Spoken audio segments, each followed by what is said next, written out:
ग्रामपंचायत स्तरावर पुतळे उभे करतो तर ते एक भली मोठी लिस्ट आपल्या हाती दिल्या जाते, त्याचं पालन करा असं सांगितलं जातं. आणि एवढा मोठा पुतळा मोदीजींनी, फडणवीसने आणि आमच्या शिंदे साहेबांनी सुद्धा कान धरून माफी मागितली पाहिजे महाराजांची.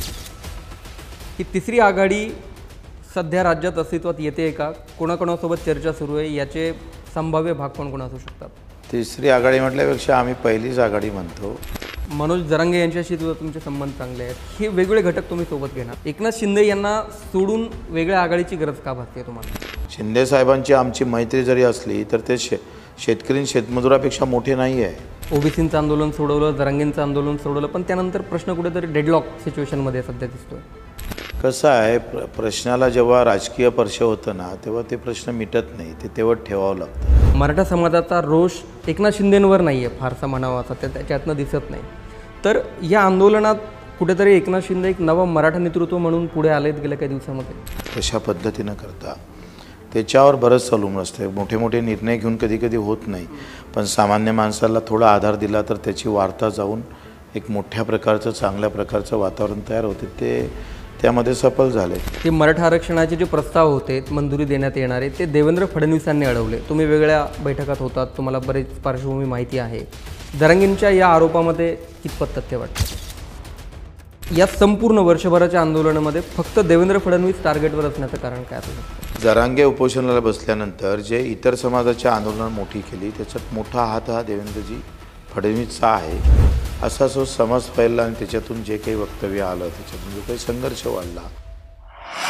नमस्कार, महाराष्ट्र टाइम्स ऑनलाईनच्या निवडणूक विशेष या मुलाखतीत आपलं सर्वांचं स्वागत. मी विशाल बडे. बच्चू कडू, सर्वसामान्यांच्या प्रश्नाचा जागेवरच निकाल लावणारे बच्चू कडू आपण सगळ्यांनी पाहिलेत. बच्चू कडू सध्या विधानसभेच्या पार्श्वभूमीवर एक नवी आघाडी स्थापन करू पाहत आहेत. त्यांचे प्रयत्न सुरू आहेत आणि त्यामुळे ते सध्या चर्चेत आहेत. एकनाथ शिंदेंचे विश्वासू सहकारी मानले जाणारे बच्चू कडू सध्या नवी आघाडी स्थापन का करतायत? गेल्या काही दिवसात ज्या राजकीय घडामोडी घडल्या त्याबाबत त्यांचं काय मत आहे? येत्या काळात महाराष्ट्रात बच्चू कडू यांच्या आघाडीचं एक नवीन समीकरण असू शकतं का? या वेगवेगळ्या प्रश्नावर बोलण्यासाठी स्वतः ते माझ्यासोबत आत्ता आहेत या मुलाखतीत. त्यांचं खूप खूप स्वागत. आपण वेगवेगळ्या प्रश्नाला हात घालणार आहोत. त्यापूर्वी माझा तुम्हाला मुलाखत सुरू होण्यापूर्वी प्रश्न आहे. आज सिंधुदुर्गची घडामोड आपण सर्वांनी पाहिली. महाराष्ट्रातल्या पुतळ्यांचं राजकारण, पहिल्यांदा पुतळा महाराष्ट्रात पडला आहे आणि त्यावरनं आज जी घडामोड तिथे घडली त्यामुळे पुतळा तर पडला आहे, पण 2 गटातले कार्यकर्ते भिडल्यामुळे त्या पुतळ्याचं आणि तिथल्या गडाचं पण नुकसान झालं आहे. त्या किल्ल्याचं त्याचे काही दगडं खाली पडले आणि एकंदरीत त्या ठिकाणाला न शोभणारी ती घटना होती. या घडामोडीवर तुमचं मत काय? पहिले तर दुर्दैव आहे का पुतळा पडला. दुसरं दुर्दैव असं आहे का त्याच्यावर राजकारण सुरू झालं आणि विचाराची सांगड नसणारे लोक पुतळा बांधण्याचा जो प्रयत्न करतं तिथूनच सगळं तर खरं तर आपण पाहतो आहे का मुळात महाराष्ट्र किंवा छत्रपतीच्या काळात जे काही त्याग आणि समर्पित भावना होत्या त्या संपलेल्या आहे. शिवाजी महाराजचा आता दिसायला पुतळा पाडला तसा वैचारिक तर विचार तर कधीच हद्दपार झाले देशातून राज्यातून. आता पुतळ्यात तेवढे दिसतात, विचार कुठं गायब आहे. मग पुतळ्यातून आता म्हणजे विचार तर नाहीसे झाले म्हणून पुतळ्यावर राजकारण करणं हे राजकीय लोकांचा धंदा झाला आहे, पेशा झालेला आहे. आणि मागं एवढ्या घटना, वाईट घटना देशात झाल्या, महिलांवर अत्याचार झाला, त्याच्यावर मोर्चे काय, आंदोलन काय, कुठल्या घटनेवर आपण कशा रिॲक्शन दिल्या पाहिजे याचं तर तारतम्य राहिलं नाही. प्रत्येक गोष्टीवर विरोधकाला, सत्तेवाल्यांनी विरोधकाला पकडायचं आणि सत्तेवाल्यांनी पुन्हा विरोधकावर ताशेरे ओढायचे. काही गांभीर्य, काही गोष्टीवरच्या स्टेटमेंट कशा द्यायच्या याचं काही गांभीर्य दिसत नाही. आणि मी जर कदाचित तिथे उद्घाटनाच्या प्रसंगी असतो तर मी कान धरून माफी मागितली असती, उठबशा केल्या असत्या, छत्रपतीलाही माफी मागितली असती का ज्या छत्रपतीच्या स्वराज्यामध्ये म्हणजे इवन एवढी खबरदारी घेतल्या जायची का त्या तळ्यावरचं पाणी आटलं नाही पाहिजे, तिथला एक एक माणूस उपाशी राहिला नाही पाहिजे. इवन दिवा जर जळत असेल आणि त्याच्यामुळे जर गट पेटन तर याची खबरदारी घेणाऱ्या छत्रपती शिवाजी महाराजाचा पुतळा जेव्हा ढासळून तुकडे होतं तेव्हा खरं तर याच्यासारखं दुर्दैव नाही. विचार संपले म्हणून पुतळा आता फक्त नावापुरता शिल्लक आहे आणि नावापुरतं उद्घाटन असं झालं. खरं आहे, पुतळा, या पुतळ्याची तुलना प्रतापगडावरच्या पुतळ्याशी केली जाते, जो 1957ला बांधला होता. तो आजही अबाधित आहे तिथे. मुख्यमंत्र्यांचं वक्तव्य होतं की तो खूप वाऱ्यामुळे पडला किंवा केसरकरांचं वेगळंच वक्तव्य होतं. तर सत्ताधाऱ्यांकडून जे वक्तव्य आले त्याच्यावर सर्वाधिक टीका झाली. नाही, मला असं वाटते का वाऱ्यामुळं पडलं असं कारण सांगून त्याला बाजूनं हटण्याचा जो प्रयत्न केवलानी प्रयत्न करता आहे ते फार चुकीचं आहे. ही नालायकीच आहे. तुम्ही सांगा, भौगोलिक परिस्थिती पाहूनच पुतळे उभे करतो आपण. जास्त ऊन तापमान असेल तर तिथं वेगळ्या पद्धतीचे करतो आहे. म्हणजे सगळ्या गोष्टी. इव्हन संभाजीराजेने त्या बाबतीत पत्र पण दिलं होतं. आखरी त्याचे प्रोटोकॉल, त्याच्या सगळ्या गोष्टी ह्या तपासल्या गेल्या पाहिजे ना. ग्रामपंचायत स्तरावर पुतळे उभे करतो तर ते एक भली मोठी लिस्ट आपल्या हाती दिल्या जाते, त्याचं पालन करा असं सांगितलं जातं. आणि एवढा मोठा पुतळा, दोन गोष्टी आहे, शिवाजी महाराजांचा पुतळा आणि पंतप्रधानाच्या हस्ते त्याचं उद्घाटन, म्हणजे देशातला सर्वोच्च माणूस आणि जगातला महापुरुष, अशा दोन्ही गोष्टी साध्य असताना पुतळा पडतं कसा ही दुर्दैवी आहे. म्हणून दोघंही ना, मोदीजींनी, फडणवीसने आणि आमच्या शिंदे साहेबांनी सुद्धा कान धरून माफी मागितली पाहिजे महाराजांची, उठबशा काढून ते पण. खरं, या पुतळ्यांच्या सध्या जोरदार राजकारण सुरू आहे. या पलीकडे सुद्धा काही प्रश्न आहेत. सध्या ताज्या घडामोडी, सकाळी तुमच्या काही बैठका होत्या. तिसरी आघाडी, ही तिसरी आघाडी सध्या राज्यात अस्तित्वात येते का? कोणाकोणासोबत चर्चा सुरू आहे? याचे संभाव्य भाग कोण असू शकतात? तिसरी आघाडी म्हटल्यापेक्षा आम्ही पहिलीच आघाडी म्हणतो. कारण तिसऱ्या आघाडीच्या बाबतीत लोकांचं जे मतमतांतर आहे ते काही फार चांगले नाही. आणि त्याच्यानं तिसरी आघाडी म्हणणं हे सुद्धा आम्हाला वाटते फार उचित वाटणार नाही. एकंदरीत तुम्ही जर 75 वर्षाचा कालखंड जर पाहिला तर काँग्रेसनंतर भाजप, भाजपनंतर काँग्रेस, अशी जी व्यवस्था ज्या देशात आहे त्यामध्ये मूळ प्रश्नच खरं तर बाजूला हटले. कोविडसारखा महाप्रलय आल्यानंतरसुद्धा अजूनही हॉस्पिटलची परिस्थिती बदलत का नाही? त्याचं बजेट का वाढत नाही? शैक्षणिक अवस्था श्रीमंतासाठी वेगळी आणि गरिबांसाठी वेगळी. अशा अवस्थेत शिक्षण विभाग सगळा गुरफटला गेला. सामान्य माणसं, पहिले मुलं शाळेत जात नव्हते म्हणून शाळेत जा असं म्हणत होते. आता मुलं शाळेत जाते पण शिक्षण भेटत नाही, शिक्षक राहत नाही, खोल्या उपलब्ध राहत नाही. एवढी वाईट परिस्थिती.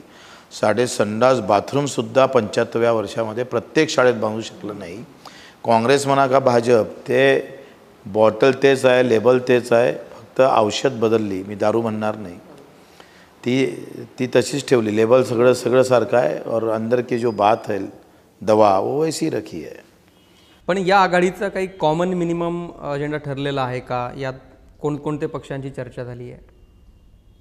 आता सध्या संभाजीराजेसोबतच आम्ही चर्चा करतो आहे. सोबत बाकीच्या पण जे काही येईल, जे कर्तृत्ववान आहे त्या भागामध्ये, त्यांना घेऊन आपण एक मुठबांधणी करू. एक MIMची एक ताकद आहे, प्रकाश आंबेडकरांची एकीकडे एक ताकद आहे, मनोज जरांगे यांच्याशी सुद्धा तुमचे संबंध चांगले आहेत. हे वेगवेगळे घटक तुम्ही सोबत घेणार? सध्या आम्ही धर्म आणि जातीचा अजेंडा ठेवणार नाही. आमच्यासाठी सर्व धर्मात जो शेतकरी आहे, सर्व जातीत जो शेतकरी आहे, मजूर आहे, हा जो कष्टकरी वर्ग आहे, हा अजेंडा आमचा राहील. आणि या अजेंड्यासोबत सगळे जर समोर येईल तर मग आम्ही जाऊ. गेल्या 2.5 वर्षात आपण पाहिलं तर वेगवेगळ्या परिस्थितीमध्ये एकनाथ शिंदेंना तुम्ही भक्कमपणे साथ दिली आहे वेगवेगळ्या प्रसंगांमध्ये. पण या विधानसभेला, गेल्या लोकसभेला तुम्ही वेगळे होते, पण या विधानसभेला सुद्धा तुम्ही वेगळे असाल असं आता सध्या तरी दिसतंय. एकनाथ शिंदे यांना सोडून वेगळ्या आघाडीची गरज का भासते तुम्हाला? हे मग तेच सांगितलं ना का शिंदे साहेबाच्या बजेटमध्ये काय बदल झाला. तुम्ही आज सांगा का आज निव्वळ प्रशासकीय खर्च आपण 65% वर घेऊन जातो आहे. म्हणजे एकंदरीत आता 8वा वेतन आयोग आला तर तो 70% जाऊ शकतं. 5 ते 7 लाख कोटीच्या बजेटमध्ये इथे कामगाराचा काय वाटा आहे, किती आहे त्याच्यासाठी, दिव्यांगासाठी किती आहे? 2.5 लाख रुपये पगार जर आमदाराला देत असाल तुम्ही आणि 1.25 लाखाचं घर आयुष्यभरासाठी देत असाल तर हे टिंगल आहे ना. हे प्रश्न आम्ही वारंवार विधानसभेत मांडले. प्रश्न, आवाज ह्या सामान्य माणसाचा आवाज दाबल्या जातं. त्याला अधिक 10-15 आमदार जर सोबतीला असले तर मग तो आवाज आम्हाला व्हायचा आहे. आम्हाला शेतकरी शेतमजुराचा आवाज आहे व्हायचा आहे. शिंदेसाहेबांची आमची मैत्री जरी असली तर ते शेतकरी शेतमजुरापेक्षा मोठे नाही आहे, ते लहानच आहे. आणि मग त्यांचं अस्तित्व त्या तितक्यापुरतं मर्यादित आहे. आता शेतकरी शेतमजूर म्हणून आपण काय भूमिका घेतं सरकार, त्या भूमिका घेत नसेल तर विरोध तर करावाच लागेल ना. जिजामातानं शिवाजी महाराजांना सांगितलं होतं, जेव्हा औरंगजेबामध्ये ते कैदी होते, तिथे जेल ठेवण्यात आलं होतं, तेव्हा 20-25 किल्ले द्यावं लागले तहात वगैरे, तेव्हा जिजामातेनं स्पष्ट सांगितलं का हे सगळं गेलं तरी चालेल, पण रय्यत कापल्या गेली नाही पाहिजे, रय्यत सुखी राहिली पाहिजे. आमच्या सगळ्यांसाठी आपण जो काही हा सगळा डोलारा उभा केला हा रयतेसाठी केलेला आहे. आणि मग रयत सोडून इथं तर असं झालं, मोदी आवाजचे पैसे ओबीसीचे अजून 4 महिने भेटले नाही, 15,000 फक्त भेटले. अजून 4 महिने झाले पैसे येत नाही. लोकांना घरं पाडून ठेवले, भाड्याच्या घरात राहतात आणि मंत्र्यांच्या बंगल्याच्या दुरुस्त्यामागं दुरुस्त्या चालू आहे. ही मोठी विचित्र अवस्था आहे. पुढचा प्रश्न माझा मराठा आरक्षणाबाबतचा आहे. हे आंदोलन गेल्या वर्षभरात तुम्ही खूप जवळून पाहिलं आहे. मुख्यमंत्र्यांची बाजूही तुम्हाला माहिती आहे आणि विरोधकांची बाजूही तुम्हाला माहिती आहे, म्हणजे आंदोलकांची बाजूही तुम्हाला माहिती आहे. पण लोकसभा काळात किंवा त्यापूर्वी मराठा आंदोलन हाताळण्यात कुठेतरी एक अपयश आलं, त्यामुळे लोकसभेत जो फटका बसला तो टाळता आला असता महायुती सरकारला.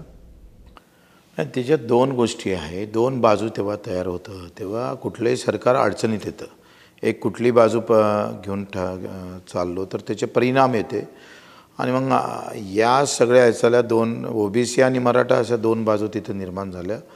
त्याचे परिणाम तिथं भोगावं लागले आणि त्या पद्धतीनं काही नुकसानही सरकारच्या पक्षाचं झालं, सरकारच्या बाजूनं असलेलं. मला वाटतं एक चांगला तोडगा काढता आला असता. मराठा हा कुंभी आहे हे सगळेजण मान्य करतात, पण कुंभीमध्ये असणाऱ्या वाट्यामध्ये आता अधिक मराठे आले तर मग कुंभ्यांना काय, म्हणजे ओबीसींना काय भेटन, हा मुळातलं भय आहे.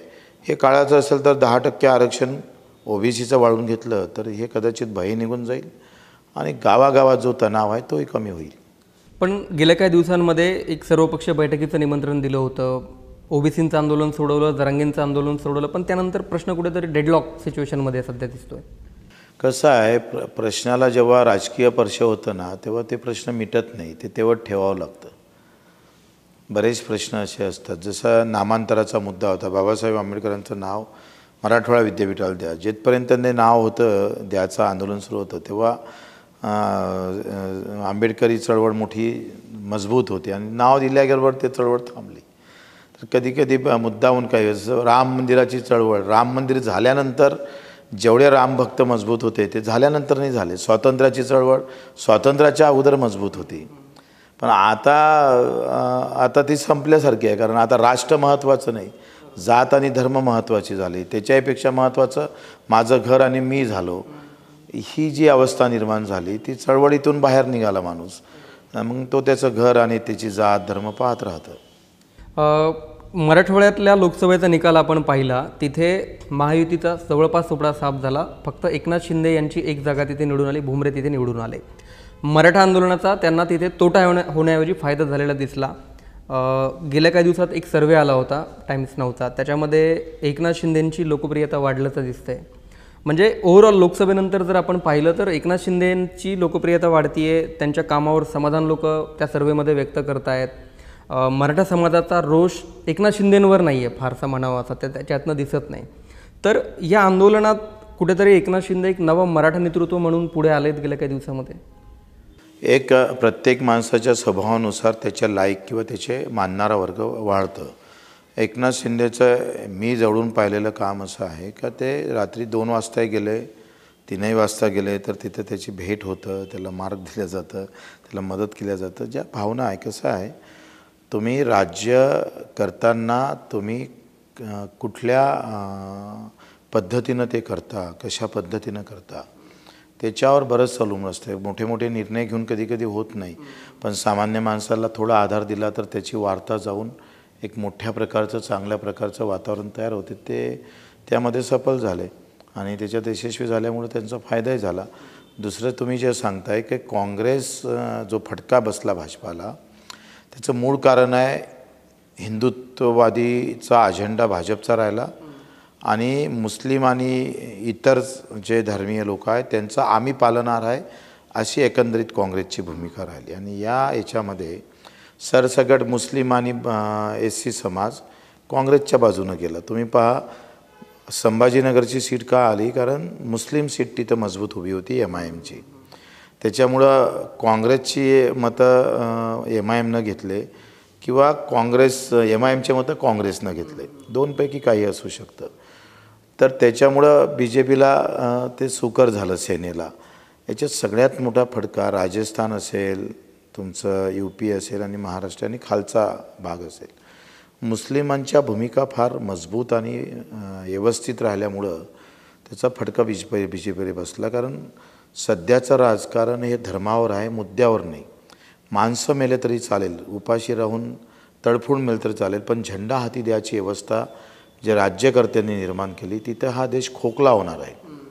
पक्ष मोठे होईल, नेते मोठे होणार, पण देशाची आणि राज्याची आर्थिक परिस्थिती पार ढासळून जाईल. आता मुस्लिम मतदारांचा एक मुद्दा निघाला आहे म्हणून प्रश्न आहे की आता मनोज जरांगे जे सध्या वेगवेगळ्या मतदारसंघांचा आढावा घेत आहेत तिथे त्यांचं मुस्लिम मतदारांवर सुद्धा बारकाईने लक्ष आहे. कुठे आपला समाज जास्त आहे त्यासोबतच आपल्या साथीला तिथे मुस्लिम समाजसुद्धा कशा पद्धतीने येईल त्याची पण ते चाचपणी करतायत. तर हे समीकरण पुन्हा एकदा एक डोकेदुखी विधानसभेला ठरू शकतं. मला असं वाटते का सगळेच पक्ष असं करते, जरांगेच करते असं नाही आहे, सगळेच असं करतात. हेच या देशाचं दुर्दैव आहे. मुद्दे काय आहे त्या भागातले, म्हणजे मी नाशिकला गेलो तर द्राक्षाचा मुद्दा आहे, आम्ही विदर्भात गेलो तर सोयाबीन आणि कापसाचे मुद्दे आहे, मराठवाड्यात ते आहेत, ते ऊसाचे मुद्दे आहेत, ते पाहत नाही. इथं जातीचे समीकरण जोडून मतं भेटतात आणि माणसं निवडून येतात म्हणून मुद्दे संपून जातं.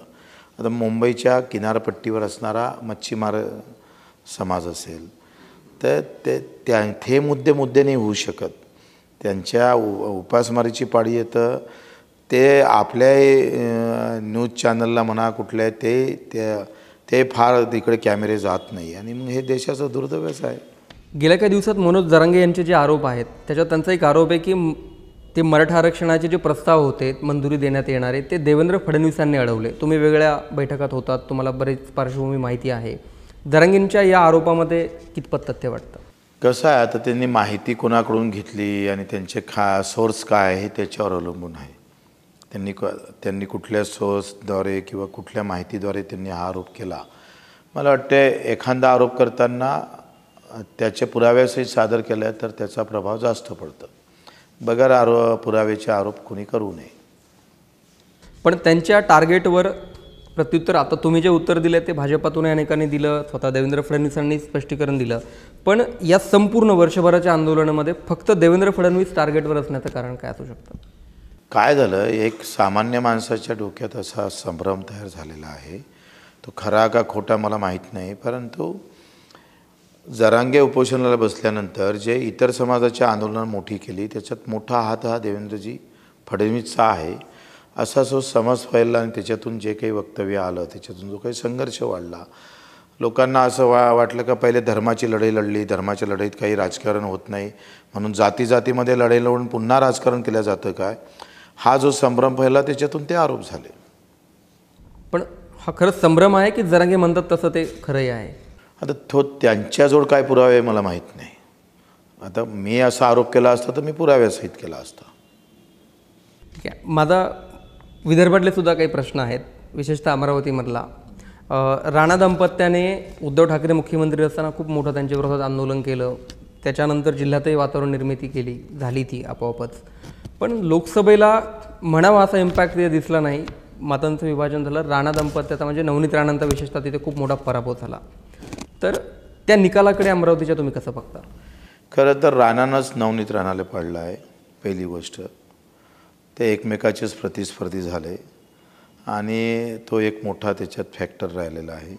बाकी बोल बच्चन कसं आहे, कधी कधी एखादा कसंही जरी चांगली भाषा वापरत असेल तर तो बलिदान द्यायला तयार असतं आणि एखादा अमृत पाजणारा वाईट भाषा बोलत असाल तर त्याला ते कडू लागतं. हे साधे उदाहरण आपण नेहमी पाहतो आहे, त्याच्यातला तो परिणाम आहे. पण तुमच्या उमेदवाराला जी मतं मिळाली ती पण त्या पराभवाला बहुतांश कारणीभूत ठरल्याचं दिसतं. तुम्हाला शेवटच्या दिवसापर्यंत प्रचाराची परवानगी पण मिळाली नव्हती तिथे. कसं आहे का कुठल्या कारणानं कसा पडला, आम्ही तर जिंकून यासाठी लढलो होतो. 2 विषय होता, राणाले पाळणं, दुसरा आम्हाला निवडून येणं. त्यातला एक अजेंडा आमचा पूर्ण झाला, राणा पडला. आता विजयाची लोकसभेची निवडणूक पुन्हा लढू. आत्ता आपण काही वेळापूर्वी मुस्लिम मतदारांच्या समीकरणावरती बोललो. त्याच्यात लोकसभेत एक आपण पाहिलं, उद्धव ठाकरेंच्या मागे बहुतांश मतदारसंघामध्ये मुस्लिम मतदार खूप मोठ्या प्रमाणात उभं राहिल्याचं दिसलं, कारण ते एकमेव नेते त्या काळात होते जे मोदींना थेट हेड ऑन करून अंगावर घेत होते. विधानसभेत सुद्धा हे चित्र कायम राहू शकतं. आखरी कसं आहे का काँग्रेसमध्ये प्रभाव पडणारा नेता महाराष्ट्रात तरी सध्या नाही आहे आणि ते उणीव आता उद्धवसाहेब भरून काढत आहे. कदाचित युती झाली तर काही भूत बरा अंदाज राहील. तिघांची युती झाली नाही तर मला वाटते सगळ्यात जास्त मुस्लिम मतं हे उद्धवसाहेब काँग्रेसपासून तोडू शकतात. म्हणजे लोकसभेचाच ट्रेंड विधानसभेला राहू शकतो. हां, राहू शकते, पण इथे लोकसभेचं मतदान फार मोठं असतं, जास्त असतं आणि विधानसभेचं फार कमी असतं. त्याच्यानं ते परिणाम तच्च्या तसे लोकसभा आणि विधानसभेमध्ये खूप फरक आहे. जमीन आसमानचा फरक आहे. उमेदवार बदलतं, छत्र बदलतं, मुद्दे बदलतात, सगळ्या गोष्टी बदलतात. महायुतीत सध्या 3 जे पक्ष आहेत त्यात अजितदादा नंतर आले, पण आता जेव्हा जागा वाटपाचा विषय निघतोय तेव्हा जिथे अजितदादांचा विद्यमान आमदार आहे तिथे जवळपास जागा विद्यमान आमदाराची एक्सचेंज होणार नाही असं दिसतंय. आणि अजितदादांना सोबत घेतल्यानंतर लोकसभेत किती फायदा झाला तोटा झाला हे तर त्या पक्षाच्या नेत्यांनी बोलून दाखवलं आहे. पण अजितदादांचे विद्यमान आमदार जिथे आहेत तिथले भाजप नेते अस्वस्थ आहेत. काहींनी पक्ष सोडला आहे. कोल्हापुरात समजित घाटगे असतील, आता हर्षवर्धन पाटील इंदापूरमध्ये त्यांनी पवारांची भेट घेतली आहे. तिकडे नगर जिल्ह्यात पण तीच परिस्थिती आहे. तर भाजपचा अजितदादांमुळे फायद्यापेक्षा जास्त तोटा होतोय आता सध्या दिसतंय जागा वाटपात. खरं तर हा प्रश्न राजकीय विश्लेषणवाल्यांसाठी आहे. मी काही ते इतकं त्याचा गांभीर्यानं घेत नाही. मी नेत्यावर लक्षच देत नाही. मी जनतेवर लक्ष देणारा माणूस आहे. आणि हे नेते काय करतात त्याच्यापेक्षा जनतेचे काय हाल आहे याच्यावर जास्त लक्ष देतो. कोण गेलं आणि काय केलं याच्या पडल्यापेक्षा आम्ही जास्त आमचा कॅमेरा जनतेकडे असतं. त्याच्यामुळं अजितदादाचा प्रभाव पडेल का अभाव राहील किंवा भाजपाचं काय होईल मला वाटते हा त्या तज्ज्ञ लोकांचा प्रश्न आहे. तुम्ही म्हणताय तसं एक सामान्य लोकांविषयीचाच प्रश्न की तुमची मुलाखत घेतोय कळल्यानंतर मला एका दिव्यांग बांधवाने आवर्जून सांगितलं की बच्चू भाऊंना हा प्रश्न विचारा की जे खरंच दिव्यांग आहेत त्यांना दिव्यांग प्रमाणपत्र बनवण्यात खूप अडचणी येतात आणि त्यांचा फायदा दुसरं कोणीतरी घेतं. याबद्दल राज्यव्यापी एखादी चळवळ उभी राहणार आहे का? यासाठी कायदा आणखी कडक चळवळ उभी करायची गरज नाही. काल त्या दिवशीच आम्ही मुख्य सचिवासोबत बैठक झाली आणि त्याच्यात आत्ता दिव्यांग लागायच्या अगोदर त्याची पडताळणी होईल, त्याच्याशिवाय तो लागणार नाही. तिसरी असं आता जे बोगस दिव्यांग भेटले त्याचं कलेक्टरमार्फत त्यांची प्रत्येक जिल्ह्यातून त्या साली बोगस दिव्यांग प्रमाणपत्र केंद्रांची चौकशी होईल आणि ते दूध का दूध पाणी का पाणी होणार. त्याच्यानं जशी जात पडताळणी प्रमाणपत्र दिलं जातं तसं दिव्यांग पडताळणी प्रमाणपत्र म्हणूनच त्याची चौकशी करूनच त्याला लागलं जाईल.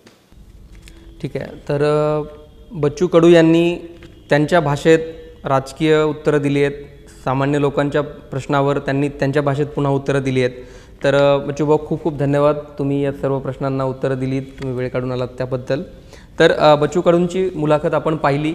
असेच व्हिडिओ महाराष्ट्र टाइम्स ऑनलाईनवर पाहण्यासाठी चॅनल सबस्क्राईब करायला विसरू नका. धन्यवाद.